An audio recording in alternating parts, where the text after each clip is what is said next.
Hello বন্ধুরা, কেমন আছো তোমরা সবাই? আশা করছি সবাই ভালো আছো, সুস্থ আছো।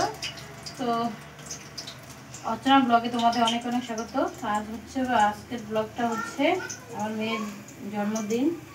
তো জন্মদিনের উপলক্ষে সেরকম কিছু আয়োজন করব না, একটু ভালো মন্দ রান্না করে দেব।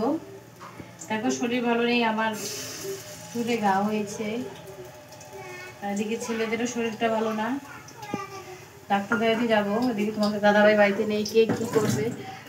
তো এই জন্য বললাম যে একটু ভালো মন্দ যা যা ভালোবাসি সেগুলোই রান্না করে দেবো। তো আজকে দেখো ওর বাড়ির দিন ওই মাংস আনতে গিয়েছিলো, ওই মাংস নিয়ে এসেছে, আর মাংস করবো।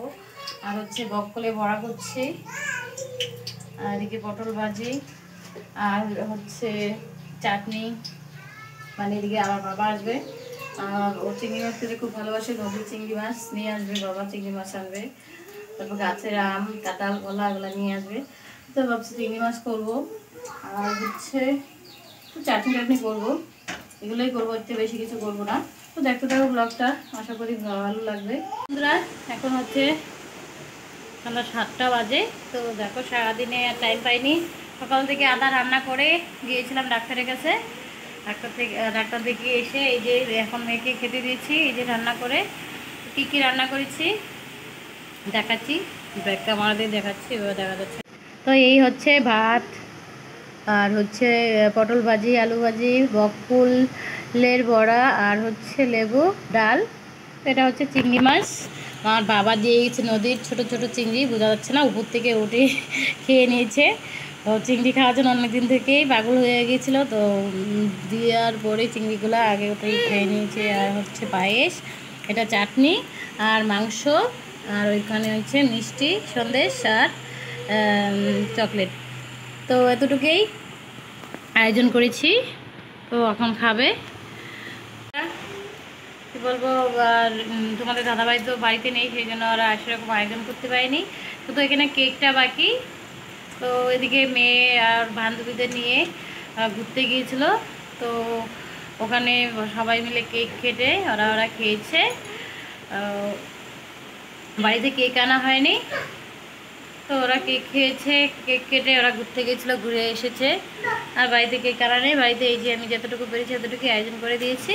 এখন হচ্ছে ও খাচ্ছে। আর এদিকে ছেলে দেখো রাগ উঠেছে ওর চকলেট খাওয়ার জন্য, চকলেট নিয়ে বায়না।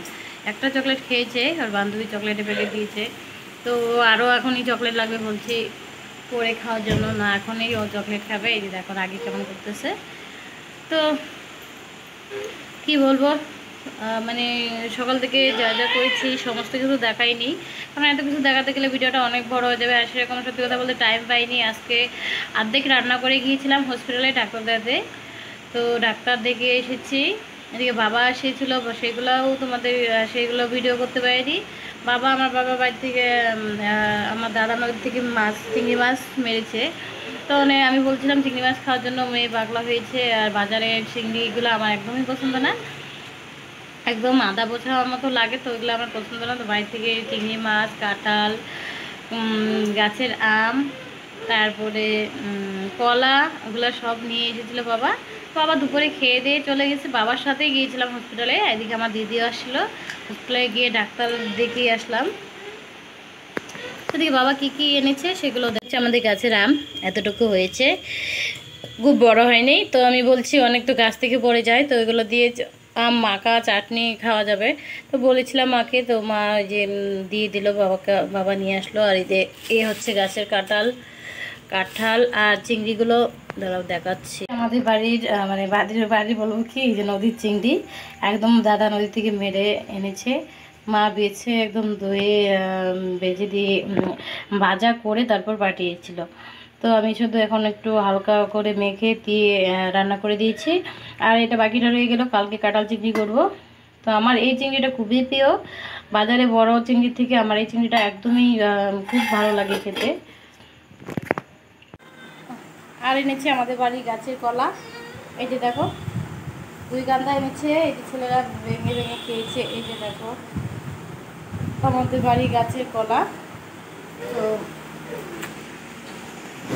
তোমরা কারা কারা ছোটো চিংড়ি খেতে ভালোবাসো অবশ্যই জানিয়ে কমেন্টে। আর আমার তো খুবই ভালো লাগে নদীর ছোটো চিংড়ি খেতে। তো এদিকে এই যে মেয়ে খাচ্ছে, আর একজন তো ওই যে তোরবার করছে, আর ওই রুমে একজন ঘুমিয়ে পড়েছে। তো ভিডিওটা বড় করবো না বন্ধুরা, আজকের এই ব্লগটা কেমন লাগলো অবশ্যই জানিয়ে কমেন্টে। আর আজকের মতো এখানেই শেষ করছি, আবার নতুন একটা ব্লগে নতুন একটা দিনে দেখা হবে। তো আজকের মতো এখানেই টাটা।